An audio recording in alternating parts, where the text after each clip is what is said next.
October 1941. Morning, Vancouver Harbor. The men did not know they were sailing toward one of Canada's first battles against Japan. They could not know that within weeks the Pacific would explode. They could not know that Pearl Harbor would burn. They could not know that the United States would soon enter a war that these Canadian soldiers were already sailing toward. For most Canadians, the war still felt like Europe. Britain under attack, Germany advancing across the continent, the Atlantic filled with U-boats, Canadian soldiers training, waiting, preparing for a war that seemed to belong across the ocean in the east. But on the west coast of Canada, a different movement was beginning, not toward France, not toward Italy, not toward Germany, toward Hong Kong. The soldiers were part of Force C, the Winnipeg Grenadiers, the Royal Rifles of Canada. Men from prairie cities, Quebec communities, small towns, farms, streets, factories, and families who could not yet understand where history was about to place them. They were not sailing into legend. They were not sailing toward a battle already famous in Canadian memory. They were sailing toward a British colony on the edge of Asia, a harbor, an island, a garrison, a place many of them had never seen. The United States was not yet in the war.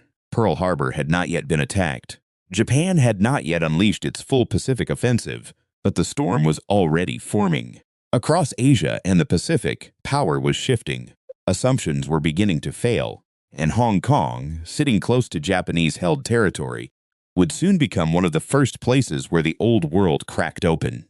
To the men boarding ship, the mission may have seemed like reinforcement duty, a posting, a strengthening of a distant garrison, a show of support for a British colony that still flew the Union Jack. But history was moving faster than the men on those ships could know. The calendar was already turning against them. October. The ship would leave Vancouver. The Pacific would open before them. Hong Kong would appear as a distant destination on a map. And before many Canadians at home fully understood the danger, Force C would already be standing inside it. They thought they were reinforcing a distant colony. They were sailing toward a war that had not yet exploded. Within weeks, these Canadian soldiers would face the Imperial Japanese Army, and many would never come home. To understand the tragedy, you have to begin with the question: why were Canadian soldiers going to Hong Kong at all? Why were men from Winnipeg and Quebec being sent across the Pacific to a British colony on the edge of Asia? Why was Canada, already fighting Germany, sending troops toward a region that most Canadians did not yet think of as their battlefield? Hong Kong was not just a city. It was an imperial outpost, a British colony, a harbor, island, and mainland, positioned sitting near Japanese power in a region already filled with tension. To Britain and the Commonwealth, reinforcing Hong Kong was a way to strengthen the garrison and show that the colony would not simply be abandoned. Canada answered that need. Force C was formed. Its main fighting units were the Winnipeg Grenadiers and the Royal Rifles of Canada. On paper, this looked like reinforcement. More men for the garrison, more rifles, more uniforms, more bodies standing behind the idea that Hong Kong could be defended. But paper is not the same as geography, and geography was already against them. Hong Kong sat close to Japanese-controlled territory. It was far from Canada, far from easy rescue, far from the massive Allied armies that would later dominate other parts of the war. Once Japan attacked, the colony could be isolated. The mainland approaches could be pressured. The island could become the final defensive space. The harbor could become a barrier. The water could become a cage. This is why the story is so painful. The Canadians were not sent as conquerors. They were not sent as elite shock troops. They were not sent into a campaign where victory was already building behind them. They were sent as reinforcements into a place whose danger was about to change almost overnight. There were questions afterward about readiness, training, equipment, and whether the force should have been sent at all. Those questions must be treated carefully. But emotionally, the central truth is clear. The men of Force C were sent into a situation that looked one way in October and became something completely different in December. That is one of war's cruelest tricks. A decision made under one set of assumptions can become a tragedy under another. A reinforcement can become a trapped garrison. A distant posting can become a battlefield. A ship leaving harbor can become the first step toward captivity. From the Japanese strategic view, Hong Kong was a British imperial position near their reach. If war came, it could be struck. If struck hard enough, it could be isolated. And if isolated, the defenders would have to fight with whatever they already had. That included the Canadians. The question was not whether the Canadians would fight. The question was whether the colony could survive the storm about to hit it. When most people remember Canada in the Second World War, they remember Europe. Juno Beach, Dieppe, Ortona, the Scheldt, the liberation of the Netherlands, Canadian infantry moving through mud, towns, beaches, and flooded fields on the long road to Germany. Those stories matter, but they are not the whole war. Before many of those famous Canadian battles, Canadian soldiers were already sailing toward the Pacific. Before America entered the war, Force C had crossed the ocean. Before Pearl Harbor became the symbol of Japan's attack in North American memory, Canadian soldiers were already in motion toward Hong Kong. This is the part of the story that still surprises people. Canada was not waiting for America to enter the war. Canada was already at war, and by late 1941, Canada had already sent men toward a region that would soon erupt. But Hong Kong was not Normandy. It was not a place where Canada arrived with a massive Allied army behind it. It was not a campaign where air power, armor, logistics, and overwhelming Allied production were ready to crush the enemy. Hong Kong was isolated, exposed, distant, and once Japan attacked, it would become brutally clear how little room the defenders had. That is what makes this story different from Canada's later victories. In Europe, Canada would eventually be remembered for advance, for liberation, for breakthrough, for helping push Nazi Germany toward collapse. But in Hong Kong, Canada met the Pacific War at the beginning, not as a great advancing army, not as a liberating force, but as a small group of reinforcements inside a colony that was about to be surrounded. From the Japanese perspective, the Canadians were not the center of the Pacific War. They were part of a wider garrison, part of an imperial defense, part of a British colony that Japan believed could be struck as the Pacific offensive began. That is why the enemy angle must be handled responsibly. This is not a story about Japan fearing Canada. It is a story about Japan finding Canadian soldiers inside one of the first Allied positions it attacked. The title matters because of timing. The Canadians were sent before America entered the war. That does not mean the battle happened long before Pearl Harbor. It means the decision had already been made. The ships had already sailed. The men had already crossed the Pacific. And when Japan struck, they were already there. This is the tragic power of the story. The men of Force C sailed into history before history had announced itself.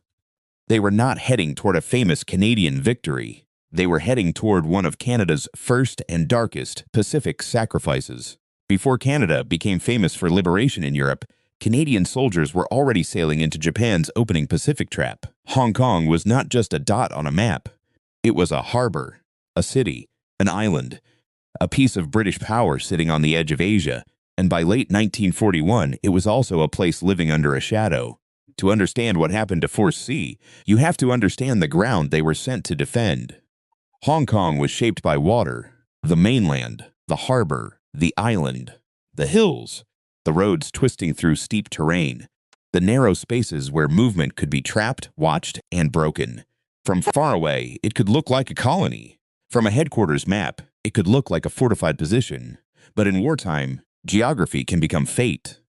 To Japanese planners, Hong Kong was vulnerable, a British imperial outpost close to Japanese power, a garrison that could be pressured from the mainland, an island that could become isolated, a harbor that could become a barrier instead of protection. And once war began, rescue would not be simple. This was the danger hidden beneath the word reinforcement. The Canadians had crossed the Pacific to strengthen the garrison. But a garrison is only as strong as the world around it allows. A ship cannot arrive if the sea is controlled by the enemy. An army cannot appear if there is no route left open. A colony cannot hold forever if the map itself begins closing around it. That is why Hong Kong was already becoming a trap before the first Japanese shell landed. The mainland approaches could be struck. Defensive lines could be forced backward. The harbor could separate defenders instead of saving them. The island could become the last space left. And once that happened, every hill, every road, every building, every gap in communication would matter. The Canadians were not alone. That must be clear. They were part of a wider garrison that included British, Indian, local, and other defending forces. This was not Canada standing alone against Japan. It was Canada inside a Commonwealth defense that was already facing a dangerous strategic reality.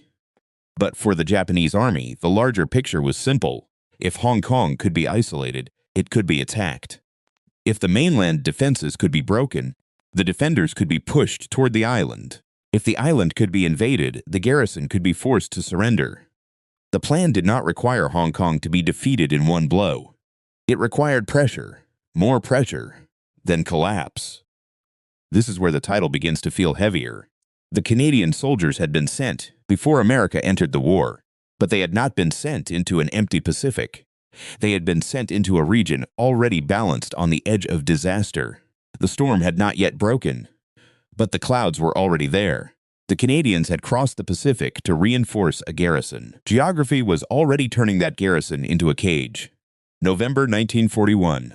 Hong Kong Harbor. The Canadians arrived before the storm broke. Ships in the harbor, hills rising behind the colony, British uniforms, tropical heat. A distant posting that may have seemed at first far removed from the main war most Canadians imagined. Force C had crossed the Pacific. The Winnipeg Grenadiers, the Royal Rifles of Canada. Canadian soldiers who had left Vancouver before Pearl Harbor, before America entered the war, before Japan's Pacific offensive became the event that would change the world overnight. Now they were in Hong Kong, not preparing for a famous Canadian victory, not joining a massive Allied army, not standing at the beginning of a campaign that would push toward triumph. They were reinforcements, and the clock was already running. This is the cruelty of timing. Arrive too early, and reinforcements may change the balance. Arrive too late, and they become part of the trap. The Canadians had arrived, with only weeks left before the Pacific erupted. They could not know the exact date. They could not know how quickly the war would change. They could not know that Hong Kong, which looked like a posting, would soon become a battlefield. The colony itself must have felt strange to many of them.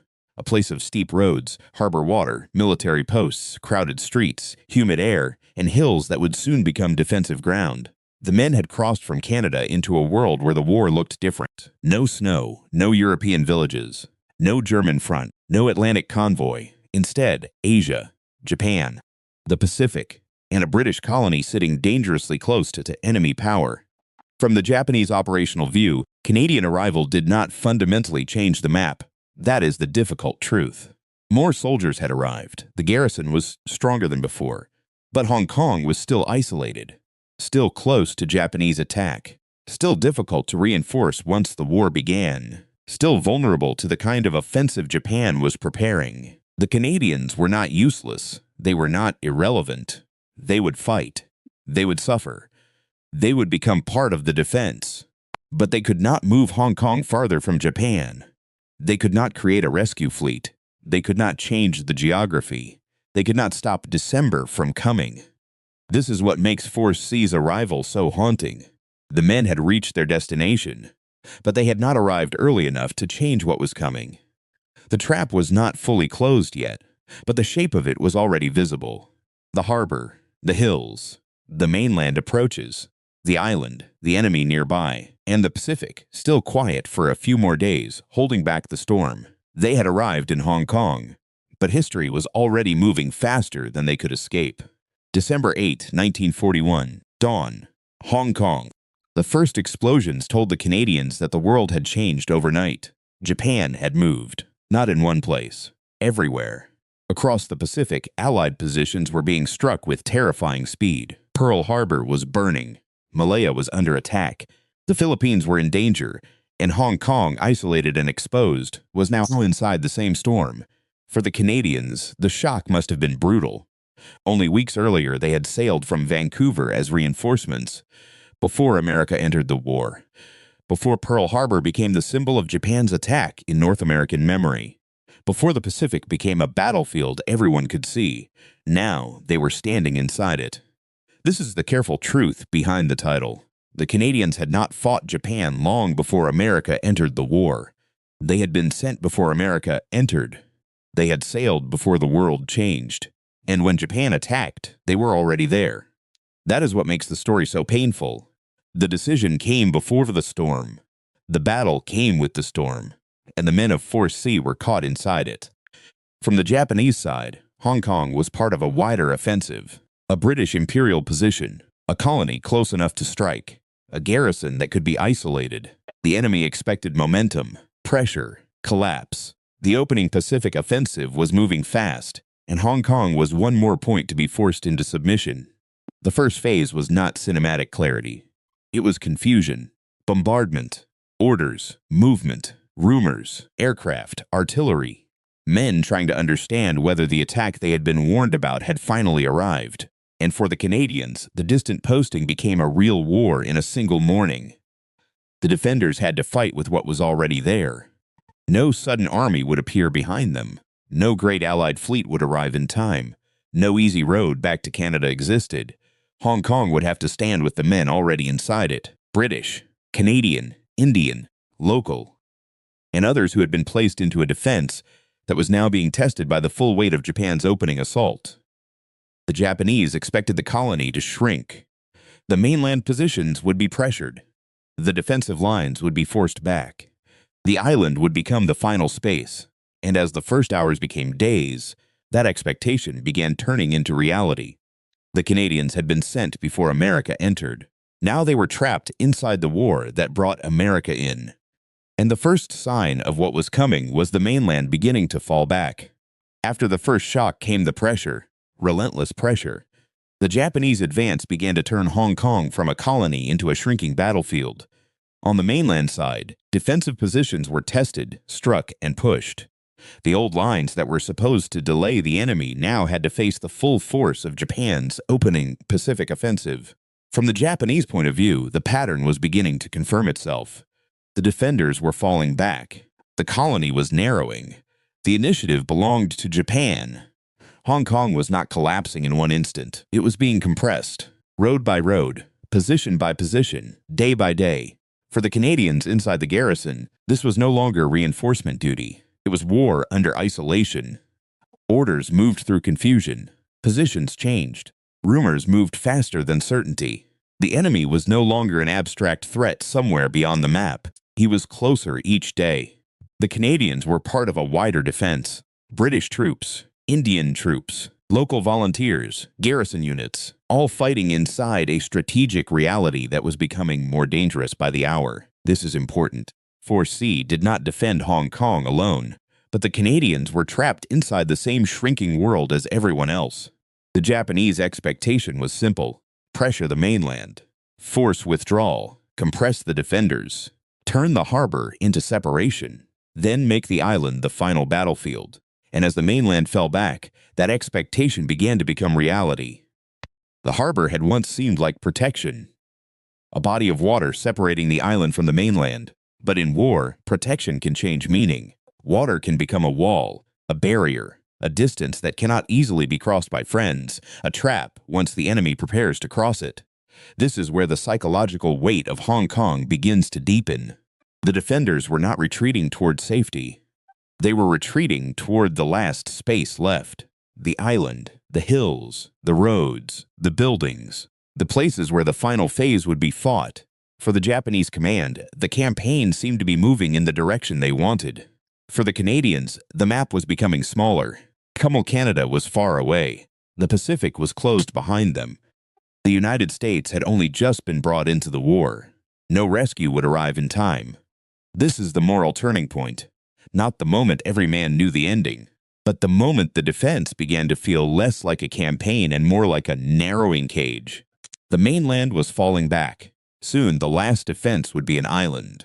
Hong Kong Island became the final defensive space, not a symbol anymore, not a place on an imperial map, not a harbor postcard, a battlefield. The Japanese knew what came next. The mainland had been pressured. The defenders had been pushed back. The island now had to be broken. To the attackers, the harbor was no longer an obstacle that protected the colony. It was water to be crossed. A final separation before assault troops could force the issue directly. For the defenders on the island, the same water looked different. It was not distance from danger. It was the space the enemy would come across. Every dark shape on the water could mean movement. Every sound from the harbor could mean the final phase was beginning. Every hour of waiting made the island feel smaller. The Canadians were now part of a defense where geography, timing, and exhaustion were all turning against them.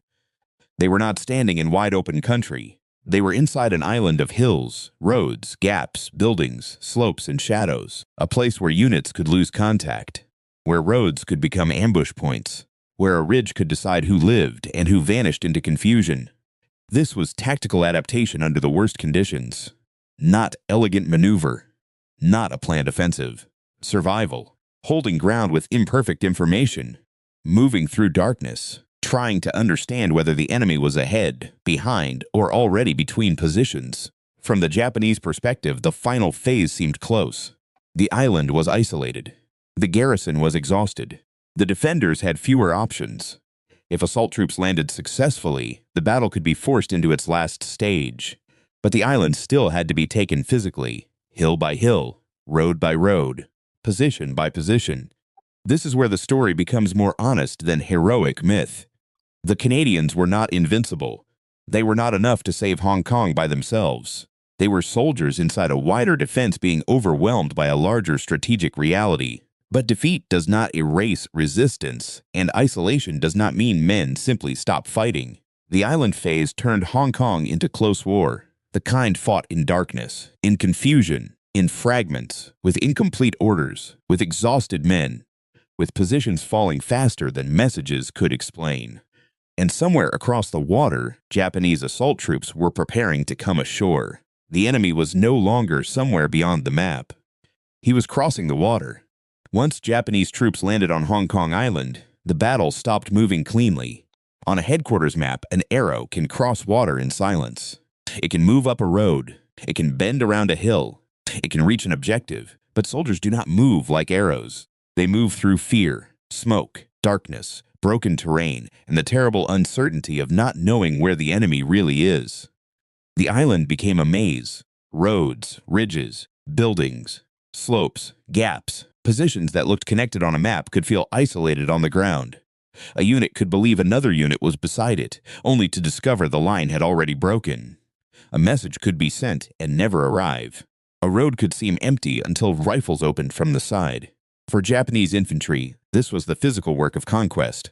Hong Kong would fall, but it would not fall by itself. The defenders still had to be forced out of positions. Resistance still had to be cleared. Every ridge, road, and building could hold danger. The victory was likely, but it was not effortless. The Canadians fought as part of the wider Commonwealth defense. That matters. They were not alone. They were not the whole story, but they were inside the story. The Winnipeg Grenadiers, the Royal Rifles of Canada.